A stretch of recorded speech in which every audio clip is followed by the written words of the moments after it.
The Accessible Channel, making media accessible to everyone. I'm Leona Emberson with Accessible Media in Ottawa. I'm here at the National Gallery of Canada celebrating Museum Month 2011 as we enjoy Stone, Bone and Spirit, a descriptive and tactile tour offered by the museum, which allows participants to enjoy the museum's exhibits through senses other than sight. The Stone, Bone and Spirit exhibit explores how Inuit stories and legends take the shape in sculptures. The descriptive aspects of the tours offered by the tour guides provides visitors with an in-depth understanding of the innovative processes used by the sculptors in creating their pieces. The interpreter describes an Inuit sculpture. With the rest of the antler. So does that make sense to everybody? We have these sort of fans that are coming out, and again, because he's trying to incorporate the natural shape of the antler, the animals sort of become abstracted because they're being made out of that shape, right? So as we go to the back, larger... I'm here with Melissa Smith, an interpreter at the National Gallery of Canada. How long have you been interpreting at the gallery, Melissa? Actually, not that long. So we started in October of 2010.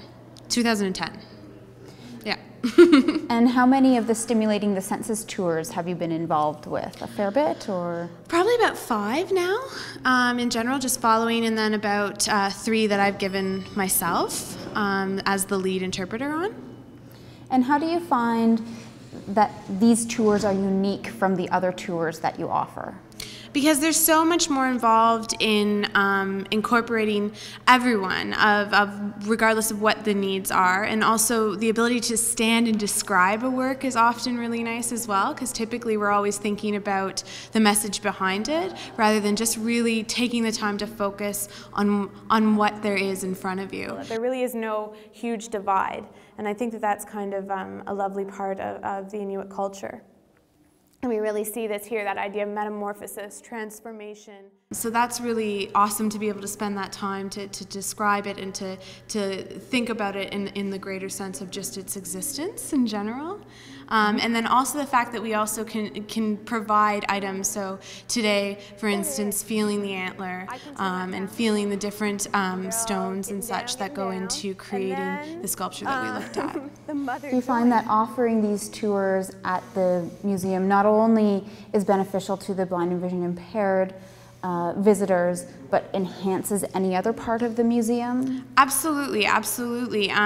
Because it makes everybody feel so welcomed, and especially with these tours, they're also for sighted people as well. So it creates a situation where people of all different walks of life can come together and really sit down and appreciate pieces on a very in-depth level, where everybody can share their impressions and really think about the piece that we're looking at.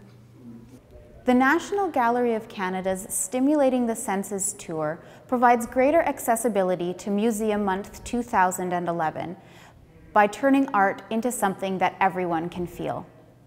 For Accessible Media in Ottawa, I'm Leona Emberson. The Accessible Channel, making media accessible to everyone.